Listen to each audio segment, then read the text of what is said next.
সপ্তাহের বাকি দিনগুলোর থেকে রবিবার দিনটা একটু হালকার উপর দিয়ে আমার যায়। যেই দিনগুলো আমি একটু ছুটি পাই সেই দিনগুলোতে আমি নিজের কাজগুলোকে একটু গুছিয়ে নিই। পুরো সপ্তাহটা জুড়ে কি কি করব তারই একটা প্ল্যান করে রাখি আর সেইগুলো মোটামুটিভাবে কমপ্লিট করার চেষ্টা করি। এটা গত রবিবারের একটা ছোট্ট ভিডিও তোমাদের সাথে শেয়ার করছি।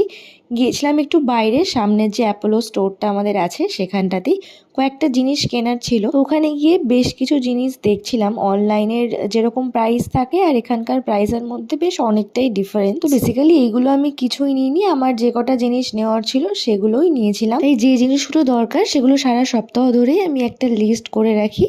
তারপর একদিনে গিয়ে, যেদিনকে আমি বেরোই সেদিনকে গিয়ে সবকিছু নিয়ে আসি। আর বাইরে যখনই বেরোই তখনই আমার ফুচকা খেতে ইচ্ছা করে। মাঝে ওই যে ফুচকার দোকানটা দেখলে, কৃষ্ণনগরের এই ফুচকার দোকান থেকে কারা কারা খেয়েছো অবশ্যই কিন্তু কমেন্ট করে জানিও। প্রায় দিনই যেহেতু কোচিং আবার অন্যান্য কাজগুলো থাকে, তাই এই সানডেতে একটা দিন আমি এনার্জিটাকে সঞ্চয় করে নিই সারা সপ্তাহে যাতে এটাকেই ব্যয় করতে পারি। আর বাড়ি আসার সময় দেখলাম বেশ মেঘ করেছে, এই কদিন যেভাবে গরম পড়েছে। বাড়ি এসে আজকের মতো নাইট স্কিন কেয়ার কমপ্লিট। চলো টাটা।